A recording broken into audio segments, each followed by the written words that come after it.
Jarius. While all this was going on, Jarius was standing by, impatient to get back to his dying daughter. Perhaps he tugged at Jesus' sleeve, urging him to make haste. Please, he may have said, do come soon. She may die any minute. And then she was dead. A messenger pressed through the crowd, bringing Jarius the sad news. Your daughter is dead, he said. Why trouble the master any more? People around said, oh, and began to say how sorry they were. Poor Jarius just stood there, too sad to speak. Tears rolled down his cheeks.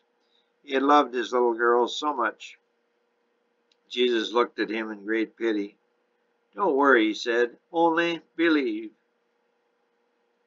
Then he began to walk toward Jarius' house again. There wasn't much use going there now, Jarius thought. If only that woman hadn't stopped him. Then he might have been in time. And what did Jesus mean by saying, don't worry, only believe? The child was dead. What could he do now? What could anybody do to save the poor little dear?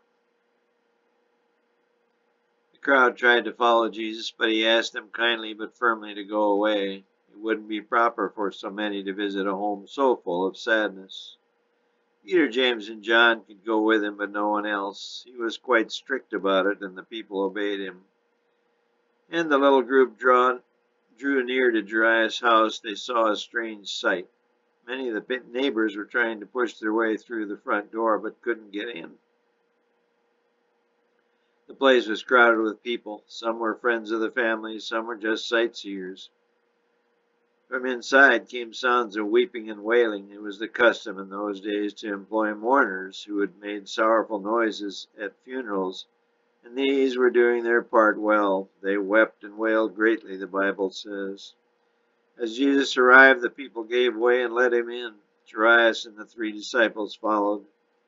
Why make all this noise? Asked Jesus. The little girl is not dead. She's just sleeping. The mourners stopped their make-believe wailing and started to laugh. She's dead, all right, one of them said. Go and see for yourself. Please leave, said Jesus, and he said it so sternly that they did what he said. In a little while, all of them had shuffled out the door, and the house was quiet again. Then Jesus led the sorrowing father and mother with Peter, James, and John into the room where the little girl was lying so white and still upon her bed.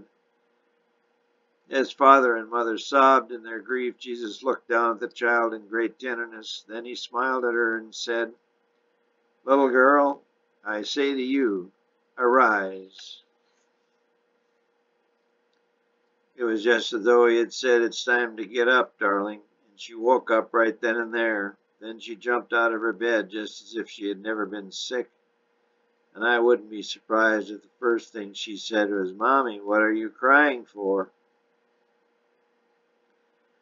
But the tears were all over now. Mother hugged her close. She didn't know whether to laugh or cry. She was so happy. So was Father. So were Peter, James, and John. And so, I believe, was Jesus. He loved to make people happy. He would have liked to make every home in all the world as happy as this one was right now. I like to think that before he said goodbye to the little girl, the girl came up to him and said very sweetly and simply out of her heart, Thank you, kind teacher. I love you.